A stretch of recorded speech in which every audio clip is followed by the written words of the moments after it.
Estamos de volta, pessoal. Eu vou reiniciar esse bloco 4 ainda no assunto água, que, como eu pontuei para você, considero como um dos favoritos. Como já tinha feito isso com outros assuntos, né? Tinha falado isso na questão da Ucrânia, tinha falado isso na questão do fundamentalismo. Tem algumas coisas que a gente acha, né, por sensibilidade, que são mais relevantes. E nessa questão da água, há um algo mais aí sobre o Brasil. O Brasil está vivendo contraditoriamente duas situações.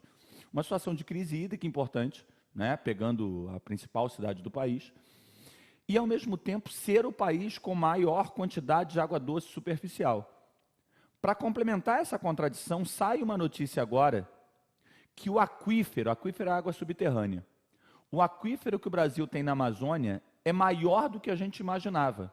Então, repara, o Brasil tem destaque nessa água doce superficial, por ser o país do mundo. Não é também coincidência não, tá, pessoal?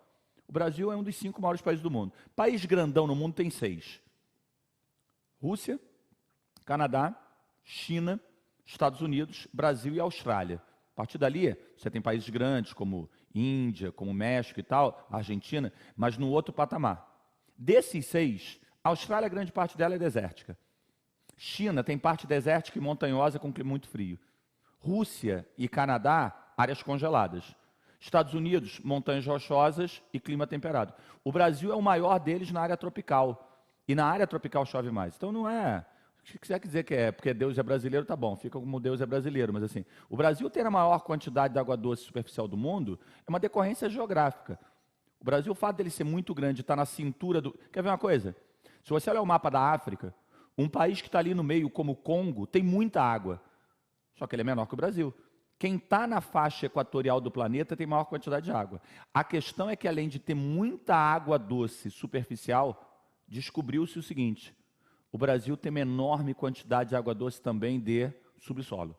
Quer ver no mapa? Dá uma olhadinha nesse mapa aí. Isso aí é o mapa com os aquíferos brasileiros. E a gente, durante muito tempo, focou o nosso discurso de riqueza hídrica brasileira no aquífero Guarani, que é esse cara aqui, que na verdade não é nem só isso não, porque ele entra pelo território paraguaio, uruguaio e argentino. Mas você pode ver pelo desenho que a maior parte do aquífero Guarani é brasileira, porque o Brasil é obviamente muito grande. Esse aquífero Guarani, ele é muito grande em extensão, mas quando descobriram o aquífero Alter do Chão, a grosso modo na área onde seria ali o estado de Tapajós, pedacinho do Amazonas, esse aquífero aqui, descobriu-se que o aquífero Alter do Chão, ele, apesar de menor que o aquífero Guarani, ele é mais rico em água. E agora, a notícia é, pesquisas no subsolo amazônico chegaram à conclusão que, na verdade, o que nós temos na Amazônia é um sistema aquífero que junta o aquífero Marajó, o Alter do Chão, o Içá, os Solimões, isso tudo aqui é um grande conjunto aquífero chamado agora de SAGA. Vou botar menorzinho aqui. Sistema Aquífero Grande Amazônia. SAGA, Sistema Aquífero Grande Amazônia. Então a ideia é, o Brasil está numa posição muito confortável no sentido da oferta. O problema todo é onde, né? Porque você vê, é mais água, é natural também que, vamos combinar, né? Que o Brasil tivesse uma grande riqueza hídrica no subsolo da Amazônia, né? O subsolo da Amazônia é a bacia sedimentar. Chove muito lá, acumula água. Então a ideia é essa. Então a questão de crise hídrica, ela vai provavelmente cobrar de vocês um conhecimento mais amplo. Agora, pode ser uma questão, sei lá, trabalhando em cima de mudanças de hábito, né? O desperdício de água que você tem aqui é muito grande e tal, mas eu não. Eu acho que vai ser uma questão um pouco mais densa, da geopolítica da água, de um conhecimento mais amplo. Legal? Tranquilo? Vamos ver uma reportagem de jornal para a gente concluir esse assunto e partir para a próxima. São Paulo ameaça ir à justiça em batalha pela água do Rio Paraíba do Sul. É o que eu estou falando, né? Mesmo dentro do país, acontecem alguns conflitos. Agora, você imagina se fosse entre países, né? Porque acontece, às vezes, do Rio e de um país para outro. Então, tem aqui uma reportagem que diz assim: O secretário de Saneamento e Recursos Hídricos de São Paulo, Mauro Arce, disse ao Globo que não descarta brigar na justiça pela água do rio Jaguari. A represa do rio teve sua vazão é a quantidade de água que passa no rio. Teve sua vazão reduzida, o que afeta a bacia do Rio Paraíba do Sul e prejudica hidrelétricas do estado do Rio. A CESP, Estatal Paulista de Energia, ignorou recomendação do Operador Nacional do Sistema para que elevasse a vazão da represa do Jaguari. Arce defende ainda que a Agência Nacional de Águas, ANA, diminua a vazão do Rio Paraíba do Sul, que chega à barragem de Santa Cecília, em Barra do Piraí, ou seja, a água sai de São Paulo e vai para o Rio. Em momento de crise hídrica, o argumento é, olha só, o Rio de Janeiro deve usar menos essa água que São Paulo vai usar mais. Aí tem uma confusão jurídica que eu te falo já já. Isso garantiria o abastecimento humano em São Paulo, sem comprometer o sistema de água do estado do Rio. A reportagem é de 12 de agosto de 2014. O que eu queria falar para você, aqui tem a imagem, eu acho que explica um pouco melhor isso. O Rio Paraíba do Sul ele nasce em São Paulo e ele acaba no Rio de Janeiro. São Paulo está no alto curso, o Rio de Janeiro está no baixo curso. Aí a questão é, a quem pertence a água? Bom, essa lei que eu te falei, Lei Nacional dos Recursos Hídricos de 1997, num dos pontos ela fala assim, tem que se garantir o uso múltiplo das águas, porque a água pode ser usada para abastecimento humano, para produção de energia, para irrigação, para produção hidrelétrica, e aí você tem o conflito pelo uso da água. A lei, quando fala em garantir o uso múltiplo das águas, ou seja, eu não posso fazer uma hidrelétrica que comprometa a navegação, eu não posso fazer um sistema de irrigação que comprometa a hidrelétrica, então tem que se garantir o uso múltiplo. Ela tem uma ressalva. Em caso de escassez, a prioridade é o abastecimento humano e a dessedentação de animais. Então, São Paulo se baseou nisso, mas aí tem um detalhe. Realmente a lei estaria do lado de São Paulo caso tivessem decretado estado de emergência. E não se decretou, porque aí também envolve outras questões, era um ano de eleição e por aí vai. Mas tem que tomar cuidado com isso. Se provar que a água está sendo usada para abastecimento... Agora, também é o seguinte, eu, por acaso, dou aula em São Paulo a cada 2 semanas. Estou lá passeando, trabalhei na sexta-feira, dormi lá, estou passeando no sábado, em plena crise hídrica, outubro de 2014, e naquele Citibank, para quem conhece São Paulo, aquele Citibank ali da Paulista, mais próximo ali da Augusta, tá? Tá lá um funcionário, que não tem culpa de... Tem até foto disso, botei lá no meu Instagram. Tá lá o funcionário lavando a fachada, em plena crise hídrica, lavando a fachada do banco com água. Mas não é água molhar o pano, não, aquela bombona lá jogando água. Então, assim, é complicado quando você fala isso, o uso da água no Brasil é muito perdulário. E isso tende a mudar à medida que o conflito pelo uso da água aumenta. Tranquilo? Ficou legal? Então, vamos lá. A lei é essa aqui, ó. Lei 9.433, de 8 de janeiro de 1997. Para vocês, obviamente, isso é mais importante, né?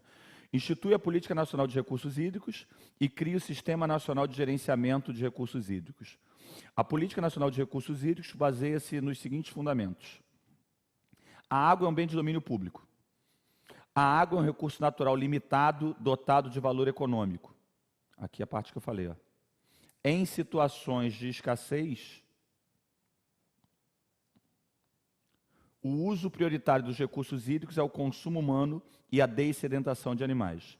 A gestão dos recursos hídricos deve sempre proporcionar o uso múltiplo das águas. Você vê que parece que o 3 e o 4, eles se chocam, mas o 3 ele se sobrepõe ao número 4. Bom, agora eu vou mudar o assunto, a gente fechou a nossa parte de meio ambiente, daqui a pouco eu vou falar um pouquinho mais disso quando eu falar de energia. Mas antes de falar de energia, eu queria dar um pitaco com vocês aqui sobre a questão da economia mundial, da economia global. Por quê?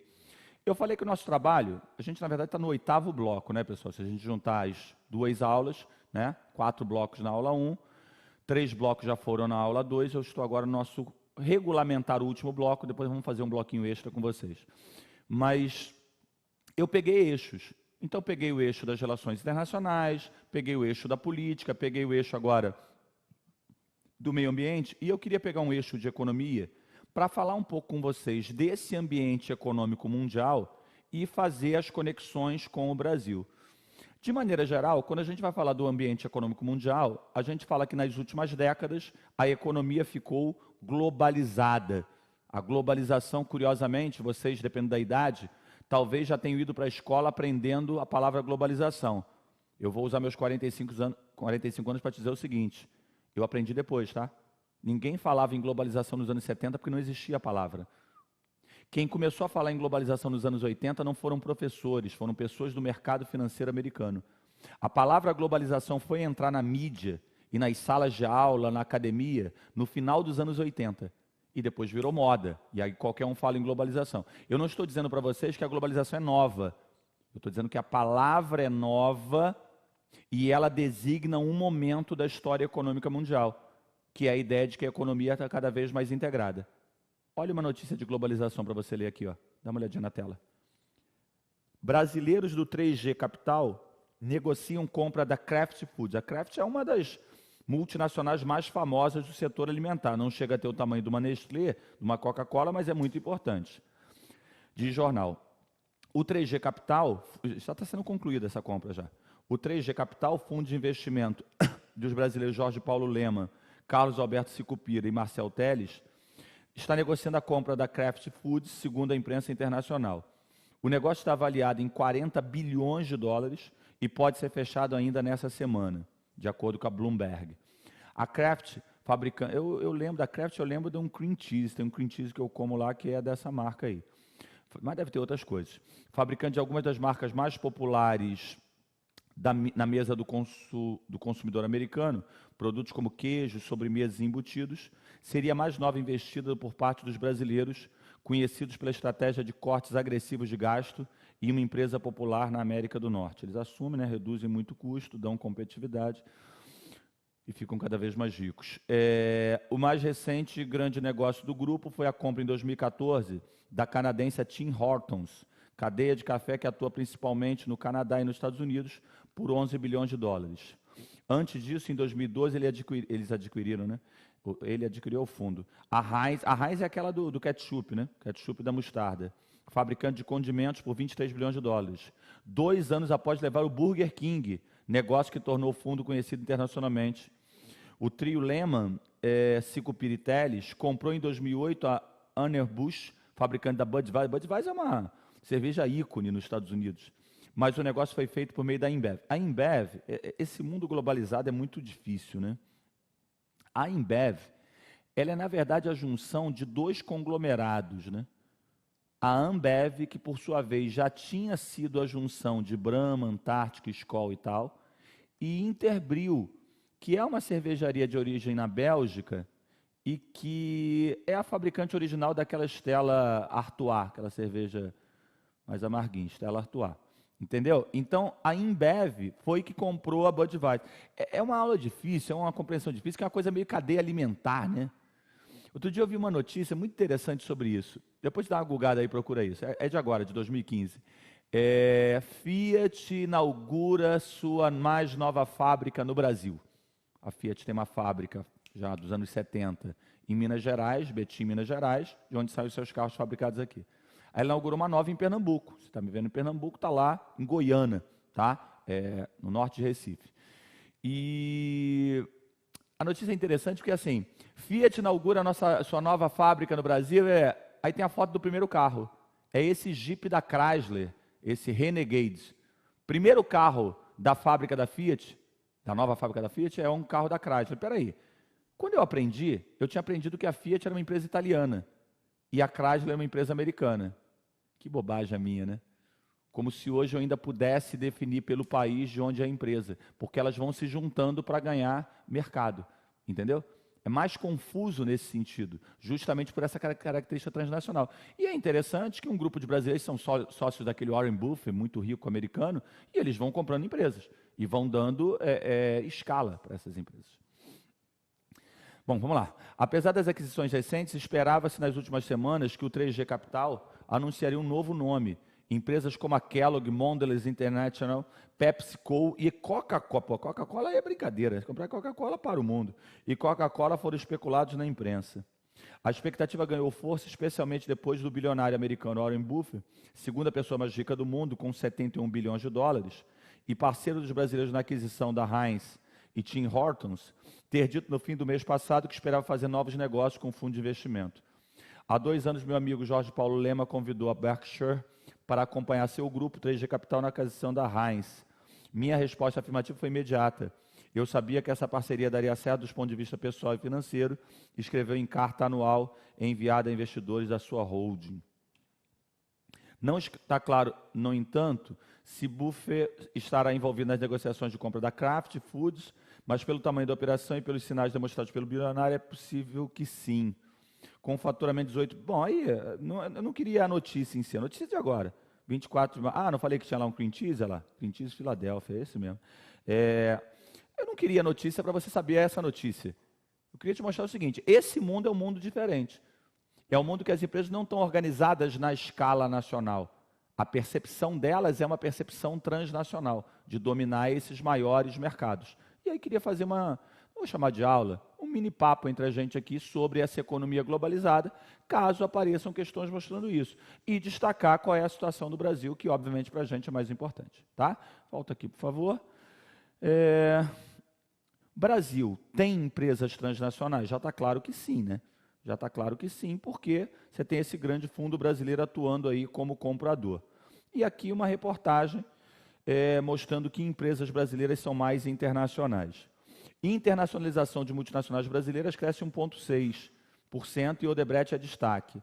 A Fundação Dom Cabral divulgou hoje, em evento realizado durante a manhã no seu campus em São Paulo, resultado do ranking, por aí vai. Aí aparece aqui o seguinte: o estudo, em sua 9ª edição, apresenta um panorama detalhado do processo de internacionalização das empresas brasileiras e traz o ranking das companhias e franquias mais internacionalizadas do Brasil.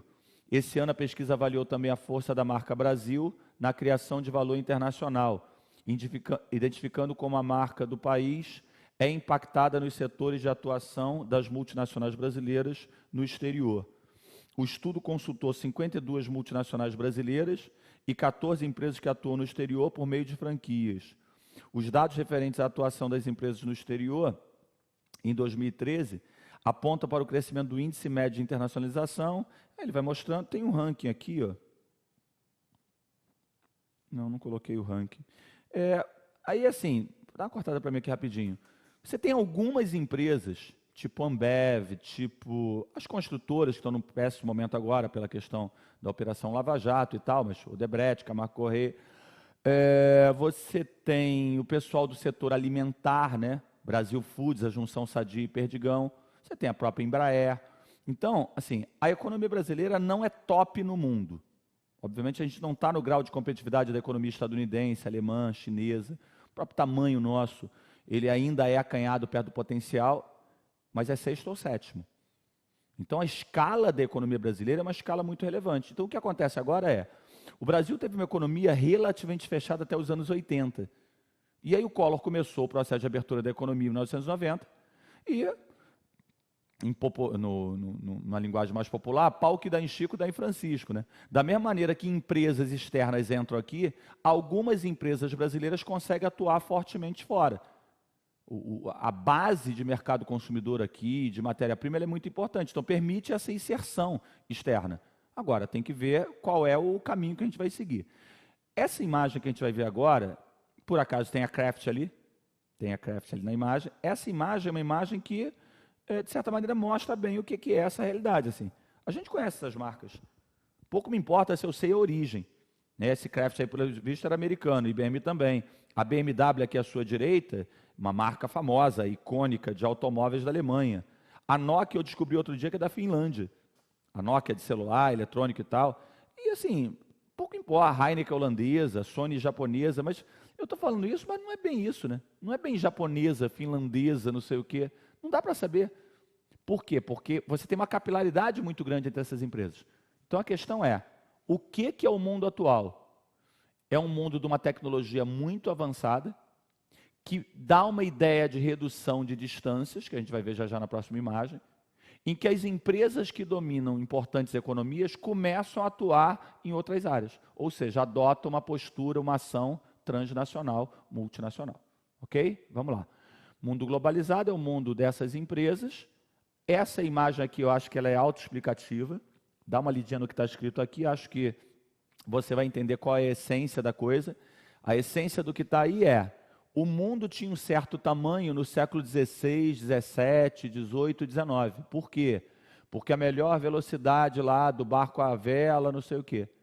Se você desce para o século XIX, para o século XX, e a velocidade do veículo aumenta, qual é o último item que tem aí? O último item é 1960, jato de passageiro. Cara, se o jato vai de 800 a 1.100 por hora, parece que o mundo está ficando o quê, pessoal? Parece que o mundo está ficando cada vez menor. Claro que o mundo não está encolhendo, as distâncias estão exatamente as mesmas. Mas acaba havendo uma percepção de mundo menor porque eu consigo percorrer essas distâncias com maior facilidade. E aí aconteceu o quê? Aconteceu que as empresas que dominavam importantes economias ganharam a possibilidade de atuar em outros lugares, fazendo o mundo ficar cada vez mais integrado. Globalização é isso. Globalização é a integração da economia mundial. Quem integrou a economia mundial? As empresas transnacionais. Por que elas fizeram isso? Para espalhar filiais e produtos pelo mundo. Como fizeram isso? Usando as modernas... Sacou a lógica? O que é globalização? Integração da economia mundial. Quem integrou a economia mundial? As empresas transnacionais. Por que fizeram isso? Fizeram isso para ganhar escala, ganhar mercado, reduzir custo. Como fizeram isso? Espalhando filiais e produtos pelo mundo. Qual o papel da tecnologia? Viabilizou esse processo. É isso, é didático, ok? Volta lá, vamos acelerar que tem muita coisa ainda, pessoal. Essa globalização, que é um processo econômico, que é um processo em que, na verdade, a economia vai ficando integrada, ela tem lá suas contradições, tá? O mundo tem suas contradições. A gente fala de mercadorias circulando cada vez mais livremente, a gente fala de investimentos circulando livremente, mas você tem lá os choques sociais da globalização. Olha essa notícia aqui. Bolivianos são resgatados de trabalho em condições análogas à escravidão. Vocês sabem melhor que eu que a lei brasileira define jornadas exaustivas, remuneração muito baixa, condições de trabalho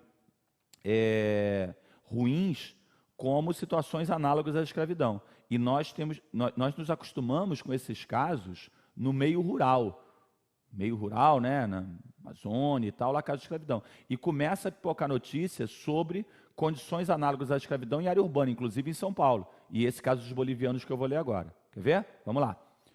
Bolivianos são resgatados de trabalho em condições análogas à escravidão. Nessa semana, 37 trabalhadores bolivianos foram resgatados dessas condições. Alojados em condições degradantes, os resgatados estavam submetidos a diversas irregularidades trabalhistas, como jornada de trabalho excessiva e exaustiva, retenção e desconto indevido de salário, servidão por dívida, quer dizer, o cara está devendo o que ele gastou na viagem, está devendo lá a parte da alimentação e por aí vai. Além disso, sofriam violência psicológica, verbal e física, entre outras irregularidades. O flagrante ocorreu em uma oficina de costura prestadora de... fica ligado também nessa questão da prestação de serviço, nessa nova lei de terceirização, tudo isso pode aparecer para você.